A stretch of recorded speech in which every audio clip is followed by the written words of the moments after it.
le journal.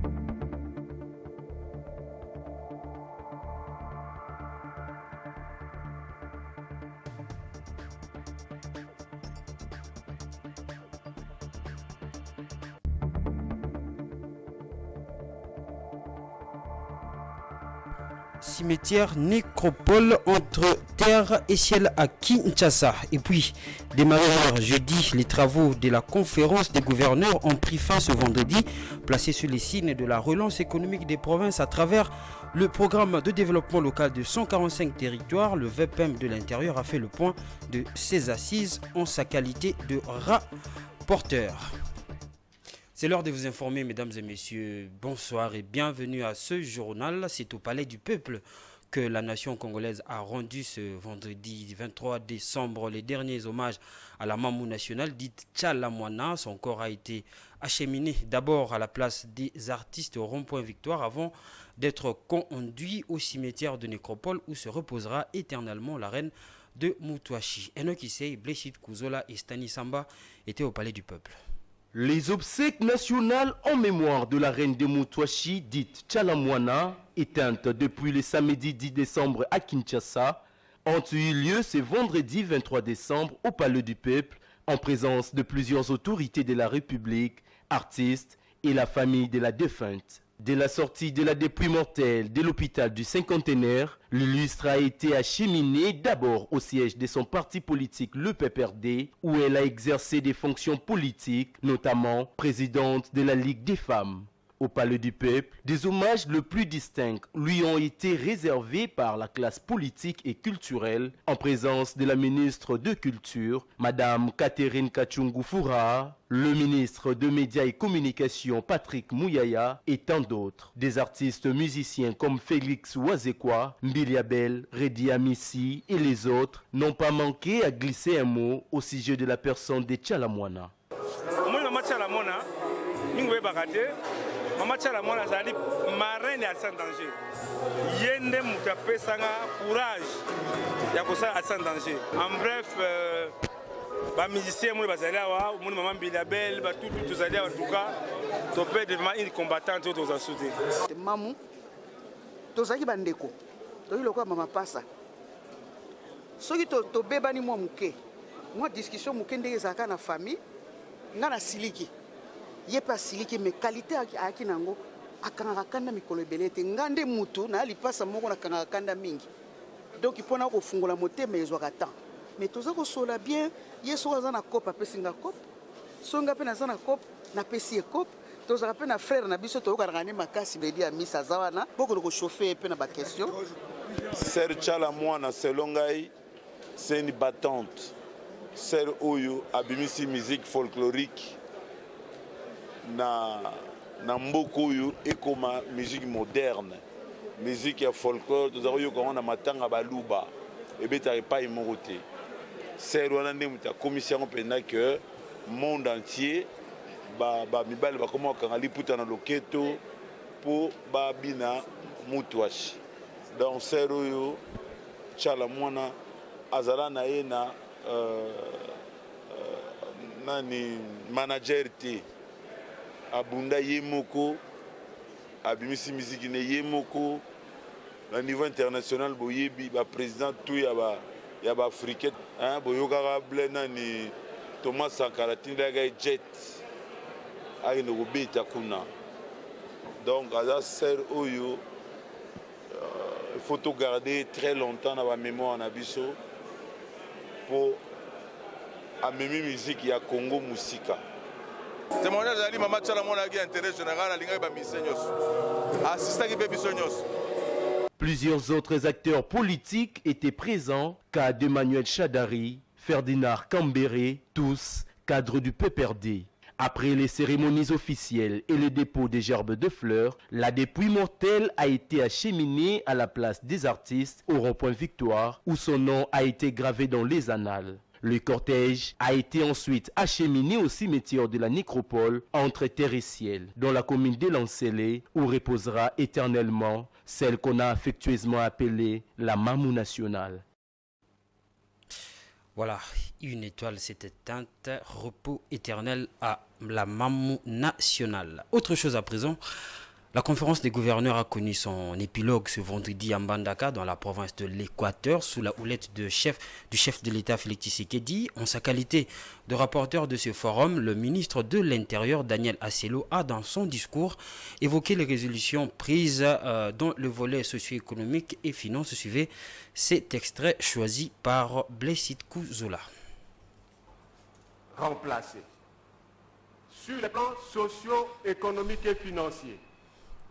Financer prioritairement les routes de desserte agricole pour faciliter le désenclavement des territoires dans la réalisation du PDL 145T. Doter les gouverneurs de province de véhicules de fonction. Mettre à la disposition des gouverneurs de province de moyens pour renforcer la sécurité et lutter contre le banditisme accru en province. Payer aux provinces la taxe de superficie conformément à la loi. Prendre en charge les entités territoriales déconcentrées. Associer les gouverneurs de province dans les processus d'octroi des concessions minières, pétrolières et forestières.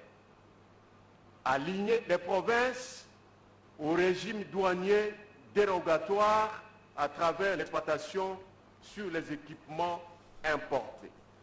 Sur les plans de reconstruction et développement, subventionner certaines industries, assainir le climat des affaires, renouveler les outils de production des entreprises publiques.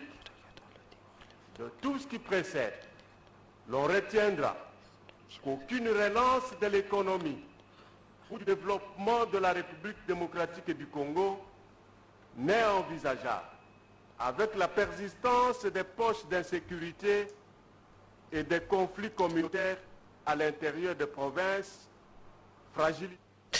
On va revenir dans les déroulés de cette 9e session de la conférence de gouverneurs à Mbandaka. Arrivé mercredi, la journée, le Premier ministre Sama Lukonde aussi y prend part. Sama Lukonde, en sa qualité de vice-président de cette instance de collaboration entre le pouvoir central et les exécutifs provinciaux. À l'occasion de sa prise de parole, le chef du gouvernement a appelé tous les gouverneurs à mettre les jeunes au centre de leur politique pour le développement national. Lancée ce 22 décembre 2022 par le chef de l'État, la 9e session de la conférence des gouverneurs a pris fin ce vendredi à Mbandaka dans la province de l'Équateur. Le Premier ministre Sama Lukonde, qui a pris part lors de sa prise de parole, a salué tout d'abord le choix opéré par le chef de l'État Félix Tshisekedi sur le Grand Équateur. Il a rappelé aussi l'importance de ces assises qui sont une exigence constitutionnelle. La conférence des gouverneurs constitue ainsi le cadre propice au diagnostic de la gouvernance de la chose publique dont nous avons tous la charge à divers échelons. Elle permet également d'envisager des réponses adéquates aux problématiques de gestion de nos provinces. Si le thème de la précédente session qui s'est tenue à Kinshasa s'est intéressé à la problématique de la stabilité interinstitutionnelle des provinces, pour cette 9e session, c'est la relance de l'économie des provinces à travers le programme de développement local de 145 territoires qui est mis en valeur.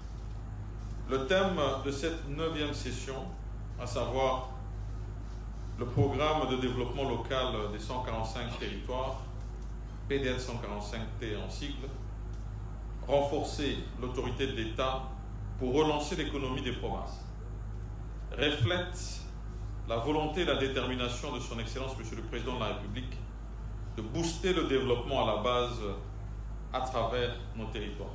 Selon le service de communication du Premier ministre, Sama Lukonde a lancé aussi un appel pressant aux participants à mettre la jeunesse au centre de développement de la République démocratique du Congo. Voilà, le développement de la RDC passera aussi essentiellement par le secteur minier où 10 jeunes qualifiés meilleurs candidats pour être formés en technique de triage et détail du diamant brut ont été présentés à la ministre nationale des Mines, Antoinette Samba Kalambayi, ce vendredi. Ces futurs experts sont recrutés dans le but d'assurer la relève au sein du Centre d'expertise d'évaluation et de certification des substances minérales précieuses et semi-précieuses. Suivez. Plus de 700 jeunes ont été sélectionnés pour le concours organisé par le Centre d'expertise, évaluation et de certification de substances minérales dans les 4 provinces, le Kasaï central, le Kasaï oriental et la Chopo. À l'issue du test, seulement 10 jeunes ont été qualifiés meilleurs candidats pour être formés en technique de triage du diamant afin d'assurer la relève au sein de cette entreprise. C'est vendredi 23 décembre 2022, ces jeunes ont été présentés à la ministre des Mines Antoinette Samba Kalambayi dans son cabinet de travail. La patronne des Mines était très émue de voir ces nouveaux recrues du CSC qui tient à doter la République des experts pour trier et tailler le diamant brut. L'occasion faisant le larron, Antoinette Samba Kalambayi, étant qu'autorité des tutelles, a auparavant reçu le nouveau comité de gestion du CSC composé des membres du conseil d'administration et de la direction générale pour les orientations claires et les attentes du ministère dans la bonne marche de cette entreprise publique. On va parler sécurité dans ce journal. Les M23 ont quitté la localité de Kibumba, située à 20 km de Goma, chef-lieu de la province du Nord Kivu, qu'ils occupaient pendant quelques mois. Ce retrait fait suite aux réunions tenues entre ce groupe armé d'un côté et de l'autre, la force régionale de la communauté des États d'Afrique de l'Est et le mécanisme de vérification ad hoc du processus de Luanda le 12 et le 22 décembre. Suivez la cérémonie de ce retrait. Comme annoncé par le M23 dans un communiqué de ce jeudi, dont une copie nous est parvenue, les combattants de ce groupe armé ont cédé leur position dans la localité de Kibumba, dans la province du Nord Kivu, à la force régionale de la communauté des États d'Afrique de l'Est ce vendredi 23 décembre. C'est là pour soutenir le processus diplomatique entamé il y a peu selon eux, mais aussi pour donner une suite favorable aux résolutions du sommet de chefs d'État de Luanda du 23 novembre 2022. La population est appelée à regagner leur domicile car le lieu est maintenant sûr. For Democratic Republic of Congo Constitution le respect de la and Constitution, its sovereignty must be upheld at all times. le respect de la Constitution et de la souveraineté de la RDC doit être de mise à chaque moment. We are determined to conduct operations in strict compliance with international humanitarian law and other conventions. Nous sommes déterminés à faire des opérations dans le respect des droits de l'homme et des droits internationaux. We appreciate the complex nature and we urge the local population that ran away from Kibumba Et nous demandons à la population congolaise qui a fui la zone de Kibumba the area now is secure que cette zone est actuellement sûre. and we urge them to come back home. Nous leur demandons de rentrer dans leur milieu. We also encourage the leadership of M23 Nous encourageons le leadership du 123 to continue demonstrating that goodwill that they have shown today. continuer à démontrer cette bonne volonté qu'ils viennent de manifester aujourd'hui. And let us work. Ce retrait fait suite aux différentes réunions que le M23 ont eues avec le mécanisme de vérification ad hoc et la force régionale de l'EAC respectivement le 12 et le 22 décembre.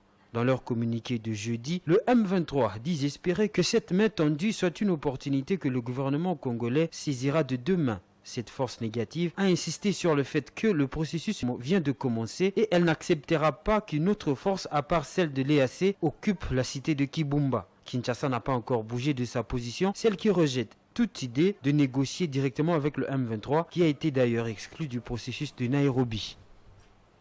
Voilà, on restait dans ce secteur de sécurité, mais on va poursuivre aujourd'hui aussi avec notre série de récits sur le rapport des experts des Nations Unies qui vient accabler une fois de plus le Rwanda pour son soutien au M23. Selon ce document, l'armée rwandaise a fourni armes, tenues militaires et même soutien en homme au M23. Le groupe d'experts dit avoir des preuves substantielles de l'implication directe du Rwanda dans la guerre du M23. Patrick Ilunga.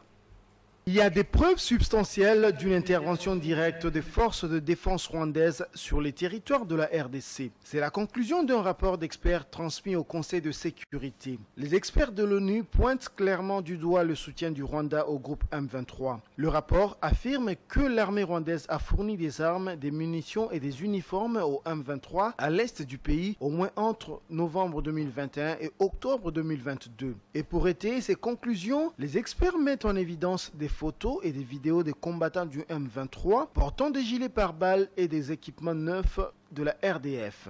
Des images de drones montrent également la circulation d'artillerie, des munitions et des nouvelles recrues au point contrôlé par le M23 aux frontières avec le Rwanda et l'Ouganda. En juin dernier par exemple, une caisse de fusil lance-grenades chinois connue pour être utilisée par les forces de défense rwandaises, précise le rapport, a été retrouvée sur une colline d'où opéraient des soldats rwandais alors que cet outil ne fait pas partie de l'arsenal connu des FARDC. Toujours selon ce rapport, l'armée rwandaise a opéré aux côtés du M23. Les soldats rwandais ont également opéré en terre congolaise pour traquer les FDLR, dit le rapport. On va rester dans l'est de la République démocratique du Congo, mais avec un autre chapitre. Naufrage d'une pirogue dans le lac Kivu, au village de Kiavinyonge, en territoire de Béni. L'on compte 2 morts, 2 survivants et 21 autres disparus. Selon les sources, ce naufrage ferait suite au mauvais chargement. Un service est mis en place pour dépêcher les victimes. Suivez ce commentaire de Patience Lokeke rendu par Oleko. 2 morts et 21 personnes sont portées disparues dans la matinée de ce vendredi 23 décembre suite à ce naufrage de la pirogue sur les eaux du lac Édouard au village Kiavinyonge dans la chefferie des Bachou en territoire de Béni suite à un mauvais chargement. Selon le chef du village, cette barque en direction de Kisaka dans le territoire de Lubero avait à son bord des chantres de la chorale de la communauté des baptistes du Centrafrique CBCA de Kiavinyonge qui voulaient se rendre à Kisaka pour une mission d'évangélisation. Parmi ces 25, on a trouvé 2 vivants, 2 corps sans vie et les restes sans suite. Les survivants sont pris en charge dans une installation sanitaire du village de Kiavinyonge et entre-temps, une comité d'enquête est mise en place pour la recherche d'autres victimes. Suite à cette désolation, les activités tournent au ralenti dans ce coin de la République. Chaque famille se rend en ce lieu à la recherche de leur. Pour rappel, 3 personnes ont connu la mort sur le même lac au mois de février de cette année. Vous allez corriger avec moi, il s'agissait là du lac Édouard et non du lac Kivu. L'actualité de ce vendredi nous amène au-delà de nos frontières.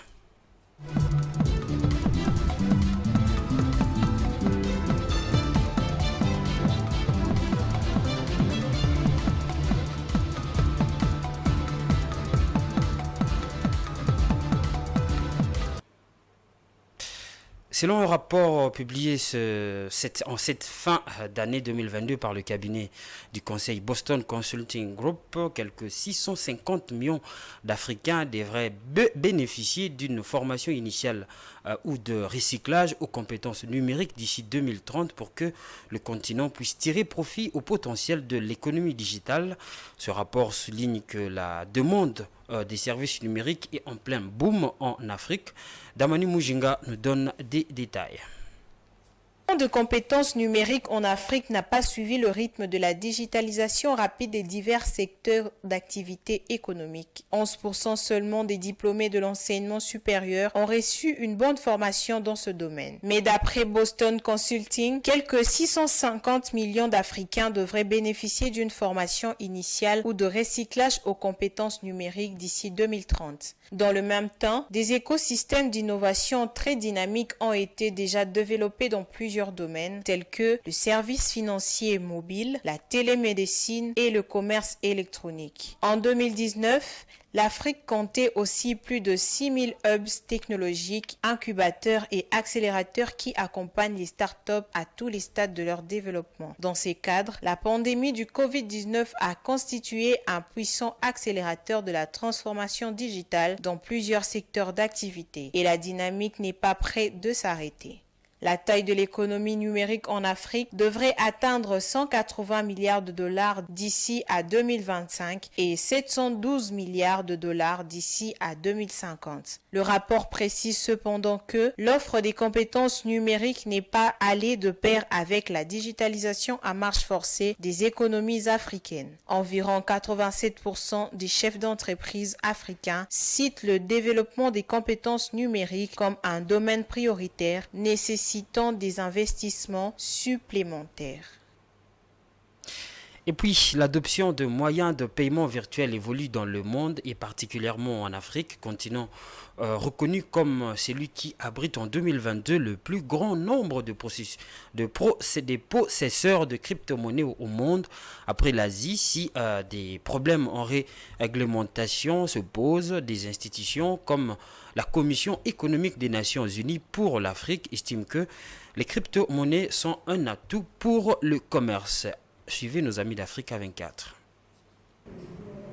La crypto-monnaie est de plus en plus répandue en Afrique, une expansion qui s'explique en partie par la simplification des procédés d'utilisation, la gestion des transactions de manière sûre, le faible coût de production par rapport à la monnaie fiduciaire. Le 25 octobre 2021, le Nigeria devenait le premier pays africain à lancer sa propre monnaie numérique, le e-Naira, suivi par la République centrafricaine avec le Sango. Plus de 400 millions de dollars ont été échangés en crypto-monnaie au Nigeria en 2020, faisant du géant ouest-africain le troisième utilisateur de monnaie virtuelle au monde après les États-Unis et la Russie. En 2021, au niveau mondial, les échanges en crypto-monnaie se sont élevés à 14 000 milliards de dollars contre 1 800 milliards de dollars en 2020. Ça vient combler quelque part un besoin. Ce besoin en fait là de faire des transactions avec des monnaies numériques, il y a des banques centrales qui sont à l'écoute de cela. Par exemple, si vous prenez par exemple la banque centrale par exemple du Nigeria qui a lancé en fait là tout dernièrement par exemple le e-Naira.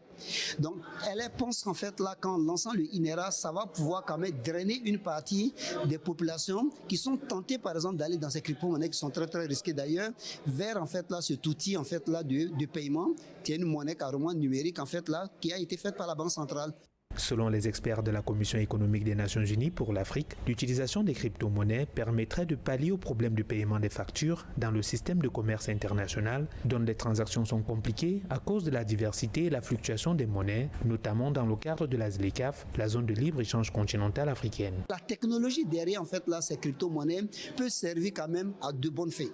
On parle par exemple là de la zone continentale de libre-échange par exemple en Afrique. Et on sait qu'en Afrique aussi, une des contraintes aussi souvent, c'est même faire des transactions en fait là, entre les différents pays. Mais même au-delà de faire les transactions entre les différents, mais comment est-ce que vous faites les paiements?